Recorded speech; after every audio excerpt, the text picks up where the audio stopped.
Lost Furukawa welcomes you to Kuala Lumpur, Malaysia. Ayan. Woo! Nasa taas ko na pala. Ang astig ng shot eh.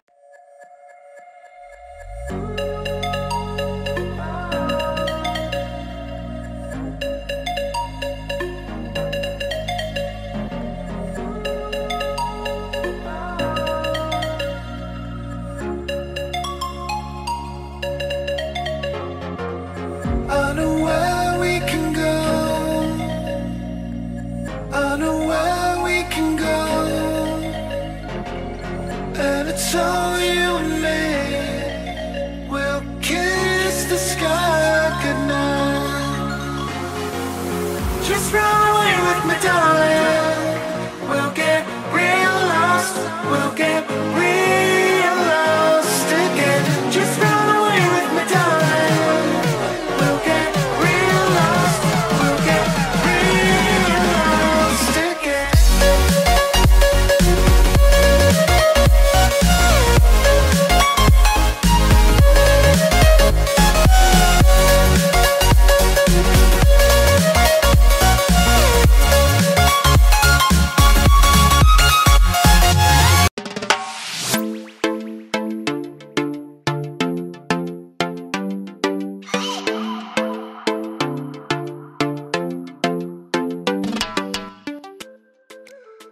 Hi guys, this is Lost Furukawa and welcome back to another Malaysia video. And for today's video guys, ay pupunta na tayo ngayon sa Petronas Twin Towers. So itong Petronas Twin Towers ay kilala sa buong mundo and also ito yung top 2 tallest building dito sa Kuala Lumpur. So guys, palabas na ako ngayon ng hotel and sasakay tayo dito sa Masjid Jamek LRT station. Kasi guys, 2 stations away lang yung KLCC sa Masjid Jamek station. So, 'di ba sa Thailand ay merong rabbit card and dito naman guys, I think may panibago silang tawag pero hindi ko pa alam. So, tatanong natin sa mismong station kung ano yung tawag sa card nilang reloadable. Okay, so ito na guys, nasa harap ko na kaagad ang Masjid Jamek. So, napakalapit niya lang talaga sa hotel ko. Tingnan nyo, oh. Ayan, oh. Ayan, nakaagad ng Masjid Jamek. Good afternoon, Malaysia! Ayan, kung nakita nyo na yung umaga, tanghali, ayan hapon, pinakita ko na rin sa inyo. Mamaya gabi rin, papakita ko rin sa inyo. Ayan guys, so may double decker bus, oh. Yung Rapid KL. Grabe, parang sa Singapore lang, no? Alam ko sa Singapore may ganyan kahit hindi pa tayo nakakapunta. So, ito na, Masjid Jamek. So, akyat na tayo, bibili na tayo ng card. So, nandito na tayo ngayon guys sa kanila ticketing counter. Yan, tatanungin natin ngayon. Kuya, how much for the reloadable touch and go card? Reloadable? No? There. Not here. So guys, hindi tayo makakasakay ng train ngayon kasi hindi na ako pinapabili ni Kuya ng touch and go. And time check kasi ay anong oras na ba? 4:30 pa lang naman. Anong oras kaya atin nagsasara? Bakit hindi na ako pinabili ng touch and go na reloadable card? So, sinearch ko kasi kanina guys kung ano yung possible na bibilihin kong card dito. Pero bakit hindi niya na ako pinayagan? Pero anyways, tomorrow, bibili tayo. Kung saan tayo ngayon? Mag-grab na lang ba tayo to Petronas? Anyways guys, ganito talaga sa travel. May mga possible incidents na mangyayari. Pero anyways, ticket. So ayan, may nakikita pa ako guys dito ng ticket. Ito guys, so ticket LRT. So sana meron dito guys. Kasi kung hindi guys, kung hindi tayo pabili ng ticket, mag-grab na lang tayo papuntang Petronas. Okay, ito pala yung daan. So, buti na lang tinuruan tayo ni ate dito guys. So, pwede daw sa machine. Pero ito, napansin ko, may Starbucks din dito. Ayan. Grabe, ang expensive naman ang LRT station nila. May Starbucks pa. And also, may Dunkin Donuts din. So, try natin dito sa machine. So, ito yung last hura natin bago tayo mag-grab. Ayan. Ayan guys. 2 Malaysian ringgit. Yes. Meron tayong token eh. Kunin na natin. Yung sukle. O, ang ganyan ang sukli sa kanila guys. So, parang 25 lang sa atin. So, makakapunta. Okay guys, nakapasok tayo. Butit tinuruan tayo ni ate sa counter kung saan pwede bumili ng mismong ticket papunta sa KLCC. Kasi guys, I think hindi na sila nagbebenta ngayon ng touch and go. So, tomorrow, bibili tayo.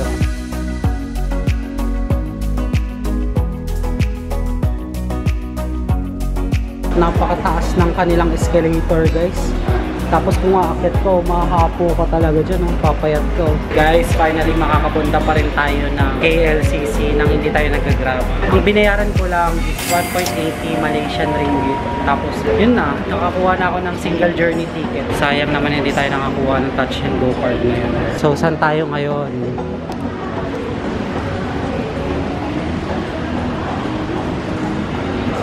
Kongsikan, Gampar, Pupok, Kisidaran. Yan, to Kelaluan, Kelana Jaya. So nakababa na tayo ng escalator. Dito tayo sa Gombak. Ayan o, KJ12 to KJ1.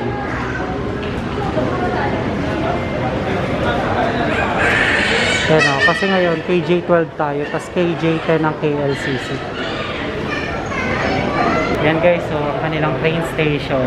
So huling-huli na talaga Manila guys dito sa Kuala Lumpur. Kasi tingnan mo, diba, ang ayos-ayos ng kanilang train station. Yung LRT at MRT sa atin ay parang na-derail pa palagi at na-delay. So dito parang siyang sa Bangkok din. Ganyan yung design sa Bangkok. Sa mga nagtatanong, ito pala itsura ng kanilang token guys. So, for single journey. Ayan, ayaw niya nang mag-focus. Ayan na yung train.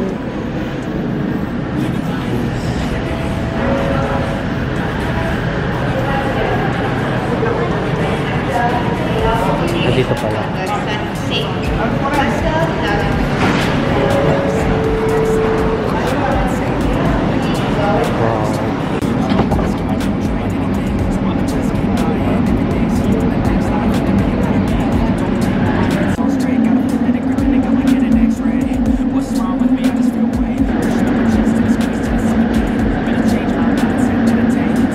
Finally guys, nandito na tayo sa KLCC station. Ayan o. May mga stores din dito guys. Yan, Auntie Anne's, CU, syempre bread talk, hindi mawawala.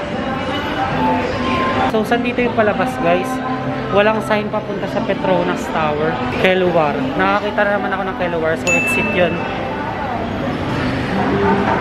Ayan o. Diba parang mall lang din sa Pinas. Pero may mga unfamiliar din dito na resto. Guys, tignan nyo naman yung design nila. Ang ganda oh. So, ito na ata yung pa-exit.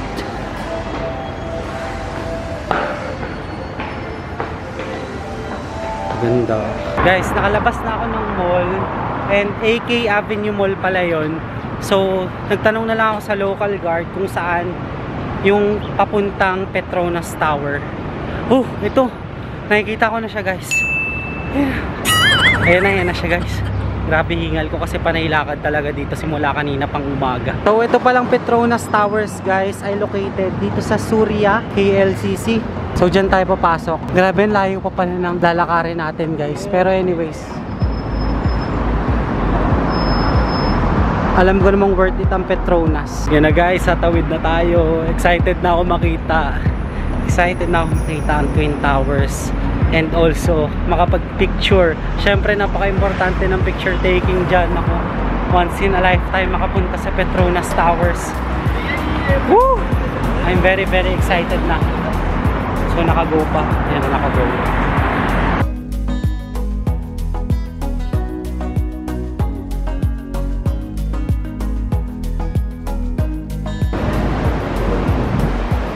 Yan ang entrance ng Suria KLCC guys.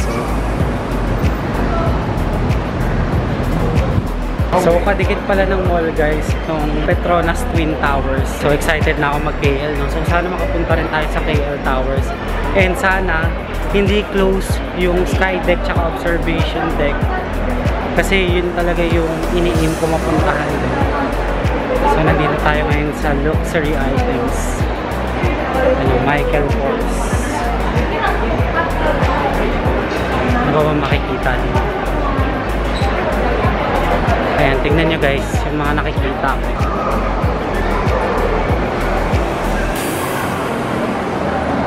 Yan na, welcome to Ayala Mall Glorieta Center. Yo. Guys, ito na yung Surya Mall. Grabe. Chinese New Year, Gongxi Pakai. Gucci. Ayan, malapit na, may nakita na akong signboard. Petronas Twin Towers Visit. Ayan. So, I think ayun na yun guys. Yung picture taking.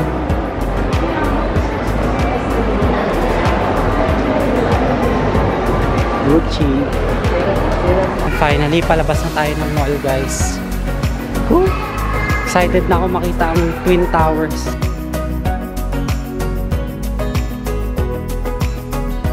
Petronas Malaysia opens 2023. Keluar. Wow. So, nasan yung Petronas Towers guys? Hanapin natin. Ayun, ang dami nagpipicture doon. Ayan, oh! Diyos ko po, ang ganda. Ayan, oh, parang may garden sa bawat floor. Ang galing. Tapos ito guys, parang may shuttlecock. Kasi Olympics ba dito? Sa mga Malaysian na followers ko, pa-comment down below naman. So, hinahanap ko yung Petronas Towers guys. Tapos nandito na pala sa... Ayan, nasa likod ko na pala. Ayan, oh. Lost Furukawa welcomes you to Kuala Lumpur, Malaysia. Ayan. Woo! Mataas ko na pala. Ang astig ng shot eh. So, ito yung mga nagpipicture sa likod ko. Dami. Woo! Petronas! Narating din kita. Woo! Grabe, teka. Manghang-mangha ako. Ganda. Guys, nakikita nyo ba yan? Ayan o. Grabe, sobrang saya ko. Yan na ako now guys, mag-picture taking dito sa Petronas Twin Towers. And nga pala guys, may mga balita na maraming mga kawatan dito. Kaya bantay sarado talaga ako dito sa mga gamit ko. And now, naambon na. So, umuulan na naman sa Malaysia. So, sabi sa akin ni Kuya Grab Driver, every night daw umuulan daw dito. So, hindi ko alam bakit, ano kaya ang rason, bakit palagi naulan dito sa Malaysia. Pero yan, thank you Twin Towers kasi nagkaroon na ako ng picture sa'yo. Solid. So ngayon guys, try natin makapunta sa KL Tower. Pero bago ang lahat guys, may pinapahanap sa akin si Kuya Angelo na Roti Boy daw. So yun, tatry muna natin yung food sa Roti Boy. Kasi guys, masarap daw talaga doon. So papasok ulit ako ngayon sa Surya Mall. So yun pala yung sinasabi ni Kuya, Surya Mall pala to, or ewan ko, district ba tong Surya? Guys, comment down below kung anong tawag sa Surya, kung city ba siya, kung region. Ayan, kayo na bahala guys.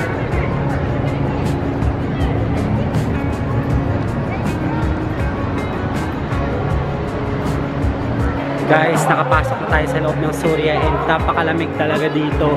So dun sa labas, sa tapat ng Petronas Twin Towers, napakainit. Kaya nagmadali na rin ako pumasok.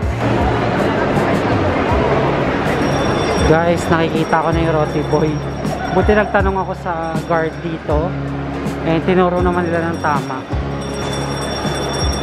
So ito na pala guys. So connected na siya sa car, bus, and train. So may yaw-yaw din pala dito guys. Hello, ayun, haba ng pila sa Roti Boy. Pero pipila muna tayo. Hello, nakakatuwa. Anong pinagkaiba ng yaw-yaw Philippines sa yaw-yaw Malaysia? Baka pare-pareho lang. Grabe ang haba ng pila sa Roti Boy guys. Ito guys yung mga signature buns nila. Yung Roti Boy, Buttermilk Boy, and Mocha Boy, and Cheese Boy. So I think dalawa na yung bibili natin guys dito para ma-check natin yung lasa. So gusto ko i-try yung buttermilk tsaka yung roti nila mismo. Finally guys, naka-order na tayo sa Roti Boy And ang in-order ko nga is yung buttermilk, yung roti nila na original, and also yung kanilang soya milk. Actually, nung una, ang nasa isip ko is iced tea sana, pero itatry ko naman yung soya kasi diba, dito naman tayo sa Kuala Lumpur. So, palagi naman ako nag-iced tea sa Pinas. Ang ganda guys, so ang taas. Tignan nyo yung design. Nalula kayo. So magbubook na lang ako now ngayon ng Grab papunta sa KL Tower. Kasi guys, pagod na ako mag-commute. Kahit anong oras na rin kailangan natin mahabol yung KL Tower. And doon na rin natin kakainin itong mga binili ko sa Roti Boy. Guys, so kahit maambon-ambon sa labas, so pinuntahan ko tong fountain nila kasi ang ganda. Ayun oh. Tapos dito sa likod ko guys, yan, may design silang rabbit. So guys, year of the rabbit din ako. So kiniklaim ko na talaga na this is my year guys. Kaya subscribe na kayo sa channel ko. Char. Joke lang. Anyways, wala naman yan guys sa swerte. Nandun talaga yun sa tao kung mag-hard work talaga siya or di ba hindi. So nasa tao yun. Takbuhan yung tao guys. Grabe, biglang buhos yung ulan.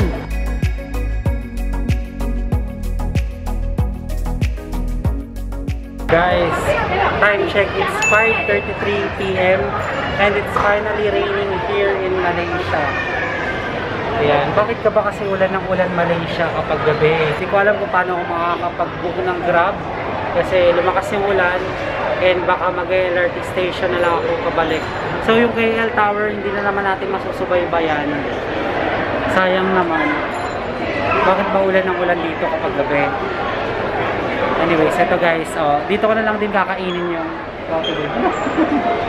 Dito ko na lang din kakainin yung Roti Boy ko guys. Kasi baka pag mamaya pa, hindi na siya masarap. Kasi di ba mas masarap ang tinapay kapag bagong luto. Mag-iisip pa tayo ng way kung paano tayo makakapunta sa KL Tower or uuwi na lang tayo papunta sa ating hotel. Guys, must try talaga tong Roti Boy. Ang sarap. Tapos guys, itong soya milk parang kagaya lang din ng nabili natin kanina sa Petaling Street. I think mas mura yun nandun sa Petaling pero same lasa din sila, pero parang sila masarap. Grabe to, solid tong Roti Boy oh. Tandaan nyo to, masarap. So grabe yung pagod natin dito sa Malaysia. Talagang dapat i-ready nyo yung sarili nyo kung pupunta kayo dito sa Kuala Lumpur kasi panailakad talaga yung gagawin nyo dito. Grabe guys, so kahit yung buttermilk nila, sobrang solid ng lasa. Ang sarap. Grabe. Heaven yung lasa nitong Roti Boy talaga. Pasok na pasok sa panlasang Pinoy. So kaya ito gawa. I mean, ano yung origin nitong Roti Boy? Dito lang ba siya sa Malaysia guys? Or baka sa ibang lugar ginawa, di ba? Pero grabe ang sarap. Must try talaga siya dito. Kung hindi pa rin tumitigil yung ulan, waiting pa rin ako dito na tumigil. So check natin kung titigil pa rin. And kapag hindi siya tumigil guys, hindi na tayo tutuloy sa KL Tower. So next time na lang pagbalik natin ng Malaysia ulit. So nakapag-decide na ako guys. And ang decision ko is bumalik na lang sa hotel kasi walang tigil yung ulan. And ang gagawin natin is mag-LRT tayo. So hahanapin ko ulit yung connecting sa LRT station para doon na lang tayo sasakay. At hindi na tayo mag-grab kasi hassle pa. Pupunta pa tayo sa mga gates para i-meet up yung Grab. So commute na lang ulit papunta sa hotel ko para makagawa pa tayo ng ibang vlogs and para makapagpahinga din ako. So sayang, hindi natin mapupuntahan itong si KL Tower kasi sobrang lakas ng ulan. Pero yun guys, tips ko lang sa inyo, when traveling dito sa Kuala Lumpur, huwag nyong ihuhuli si KL Tower talaga. Kasi siya palagi yung delikado kapag naulan. Kasi di ba may famous sila na tinatawag na observation deck or sky deck. So kapag maulan, kina-close nila yon. So saan na yung papuntang LRT. Okay, hanapin na natin. Dito ata. Mali tayo ng daan. Gucci! Wala tayong pambili niyan. Eh no, parang Ayala Malls Glorieta Center lang din. Pinagsama ko na. Ganda ng design kasi guys. Chinese New Year, kaya may design sila. Finally guys, nakabili na ako ng token. And nandito na ulit ako nag-aabang sa LRT station, dito sa may KLCC. And pabalik na tayo sa Masjid Jamek station. So ayan, akala ko si Donnie Pangilinan, pero hindi pa. Daming tao sa likod guys, nag-aabang din ng train. So pansin ko lang guys, napakabilis ng train dito sa Kuala Lumpur. Yung Bangkok din, mabilis rin. Ano na Pinas.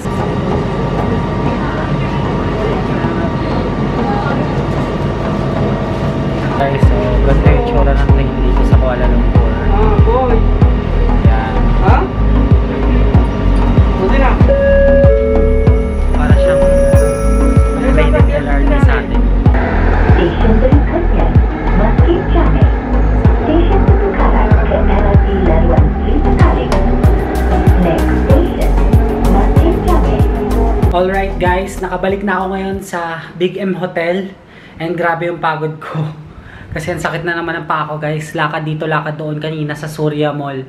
So guys, to sum up lang, sobrang saya ko kasi nakita ko na yung Petronas Twin Towers for the first time. Sayang lang kasi yung KL Tower hindi natin mapupuntahan kasi nga umuulan na dito. So yan lang, ulitin ko lang guys. Ang tips ko sa inyo is dapat maaga kayo pupunta sa KL Tower para masaksihan nyo yung napakagandang view ng tower and also yung famous nilang sky deck and observation deck. And guys, yung roti boy napakasarap. Must try talaga yan dito sa Malaysia kapag nandito kayo. Try nyo yung original nila. Sobrang solid ng lasa. Mas okay siya kaysa sa buttermilk. Pero masarap din naman yung buttermilk na roti boy. And yung soya, kung gusto nyo magtipid, pwede naman sa Petaling Street lang. Nasaksihan ko rin guys yung ganda ng kanilang transportation dito. Like yung Rapid KL na train. Bullet train ba yan nila? Pero yun, Rapid kasi. Baka yan yung isa sa mga bullet train. Pero napansin ko lang guys, napakaraming stations ng LRT, MRT dito. And also, grabe rin yung mga railways nila. Iba-iba talaga. As in, mga 7 mixed LRTs and MRTs talaga. So, grabe, sobrang advanced ng transit system nila dito. So, sana sa Pinas maging ganun din. Ayoko nun mag-compare, pero ewan ko. Hoping for a better future pa rin para sa transpo system ng Pinas. Anyways, yun lang guys. Mamaya ang agenda pa natin is maghahanap tayo ng makakainan for dinner. And also, mag-wrap up ako ng mga pinamili ko kung magkano nga ba yung total. Kasi guys, naglalagay ako ng mga expenses ko day to day. Tapos tomorrow guys, pupunta tayo sa Winterland ng Kuala Lumpur. So I'm very excited na ma-explore yung kanilang napakalamig na side. So yan guys, pero walang snow doon ah. So marami pa tayong pupuntahan dito sa Kuala Lumpur guys. Hindi pa to nagtatapos yung araw na to. So yun lang guys. If you guys like this video, don't forget to follow me on my Instagram at Lost Furukawa. And like my Facebook page, Lost Furukawa. And also, if you want to do business or sponsorship with me, you can contact me or email me at lostfurukawa19@gmail.com. Don't forget to hit like, subscribe, and notification bell para updated kayo sa mga bagong uploads ko. And guys, I really appreciate you being here. Let's start on another Malaysia vlog again in the next one. Bye!